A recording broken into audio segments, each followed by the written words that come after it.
मैं डॉक्टर जय सिंह सांड, सीनियर वेटरनरी ऑफिसर, राजकीय प्रथम श्रेणी पशु चिकित्सालय फेपाना से। मेरे पास एक ऐसा लाभार्थी है जिन्होंने उष्ट संरक्षण योजना में लाभ लिया था। मेरा नाम रामजी लाल बुक्कर, गांव मेघना, तहसील नौर से बिलोंग करता हूं।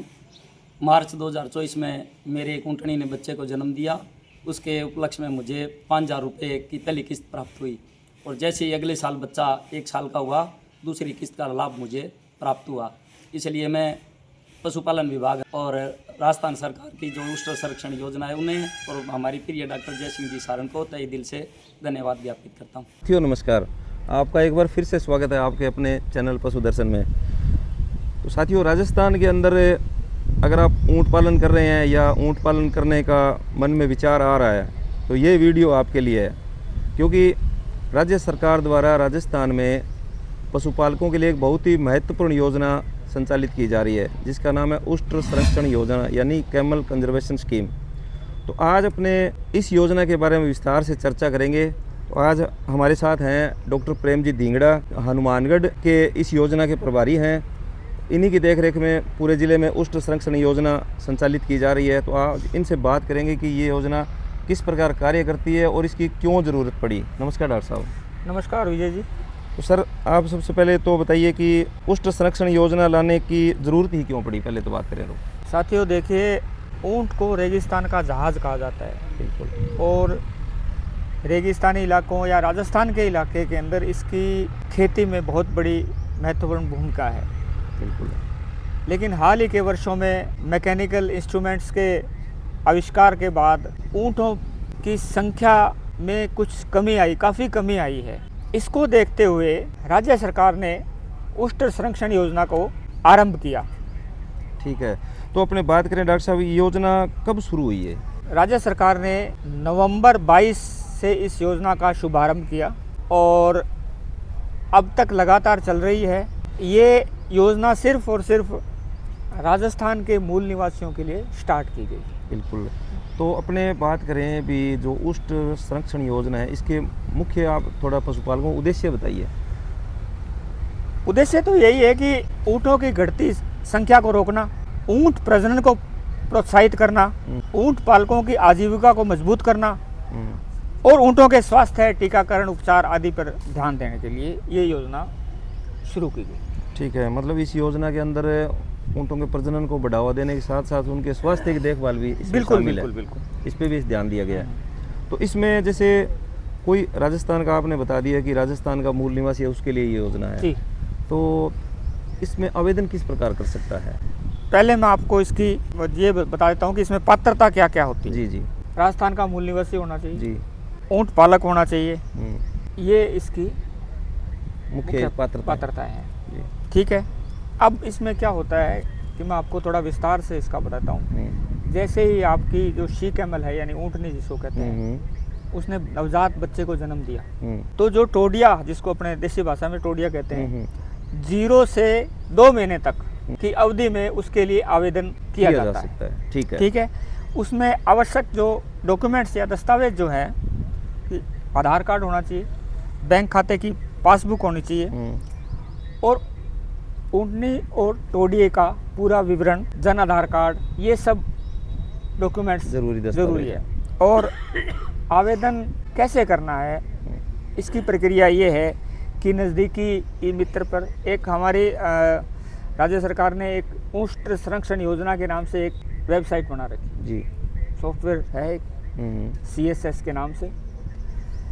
इस सॉफ्टवेयर में जब आप ई मित्र से अपना आवेदन करते हैं, उसमें जो जो चीज़ें मांगी जाती हैं, आधार कार्ड, बैंक खाता विवरण, नाम, पिता का नाम, जो भी चीज़ें मांगी जाती हैं वो आप आवेदन करके उसको सबमिट कर देते हैं जी।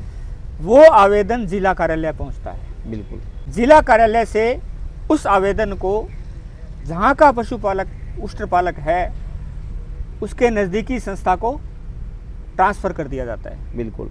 पशु चिकित्सा अधिकारी उष्ट पालक के घर जाएगा, उसका पूर्ण सत्यापन करेगा, भौतिक सत्यापन किया जाएगा, उसके टैगिंग की जाएगी। टैगिंग बहुत ज़रूरी है जी। बिना टैग के पात्रता पूरी नहीं होती है। बढ़िया। उसकी टैगिंग की जाएगी, उसका फोटोग्राफ है, वो फोटोग्राफ लिया जाएगा जिसमें टैग भी दिखता हो, पशुपालक भी दिखता हो और टोडिया और जो उसकी माँ है वो भी दिखती हो, उस फोटोग्राफ को उसी सॉफ्टवेयर में अपलोड किया जाएगा और डॉक्टर द्वारा वो प्रमाणित किया जाएगा।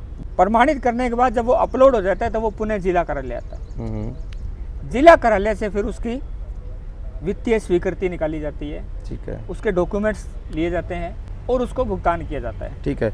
अब आपने ये बात बताई कि वित्तीय स्वीकृति निकाली जाती है, तो अपने इसी पे बात करें भी, आर्थिक सहायता कितनी और कितनी मिलती है और कितनी किस्तों में मिलती है? देखिए, आर्थिक सहायता जब ये स्कीम शुरू की गई थी जी, नवंबर 2022 में, तब राज्य सरकार ने 10,000 रुपये की आर्थिक सहायता शुरू की थी। यानी प्रथम किस्त में 5,000 रुपये और उसके बाद 5,000 दूसरी किस्त पे 1 साल बाद, जब वो टोडिया यानी बच्चा 1 साल का हो जाए, 1 साल का हो जाएगा, उसका पुनः भौतिक सत्यापन किया जाएगा फिर मिलेगी कि वो वास्तव में वहाँ है या नहीं है।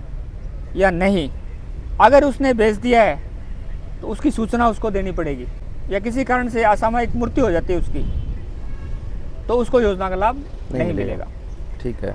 नवंबर 22 में जब योजना शुरू की थी तब 10,000 रुपये की आर्थिक सहायता से 5,000 रुपये प्रथम किस्त, 5,000 द्वितीय किस्त। लेकिन राज्य सरकार ने इस योजना को और विस्तार देने के लिए और मजबूत बनाने के लिए अक्टूबर 2024 में इस सहायता राशि को 2 गुना कर दिया गया, यानी 20,000 रुपये सहायता राशि कर दी गई। यानी 10,000 प्रथम किस्त पे और 10,000 द्वितीय किस्त पे। ठीक है, ये बढ़िया है कि राज्य सरकार ने भी संवेदनशीलता से इसके ऊपर जो आर्थिक सहायता है उसको बढ़ाया है, ताकि ज़्यादा से ज़्यादा लोग ऊँट पालन में आएँ। इसके साथ हर 3 माह पे उष्ट बाहुल क्षेत्रों में उष्ट उपचार शिविर भी लगाए जाते हैं, वो भी इसी योजना के अंतर्गत ही लगाए जा रहे हैं, ताकि उष्ट पालकों को कोई किसी भी बीमारी है, कोई ऊँट को कोई, तो उसका उपचार हो सके, समय पर निदान हो सके और उष्ट पालक की आजीविका में वृद्धि हो, उसका आर्थिक रूप से वो मजबूत हो।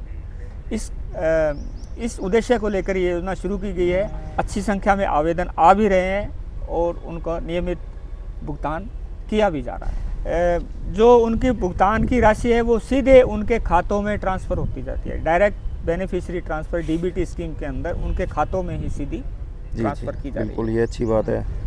मेरा सभी उष्ट पालकों से करबद्ध निवेदन है कि ज़्यादा से ज़्यादा इस योजना का लाभ उठाएं, ताकि ऊँटों की संख्या में वृद्धि हो सके, हमारे क्षेत्र के उष्ट पालकों को विशेष लाभ मिल सके।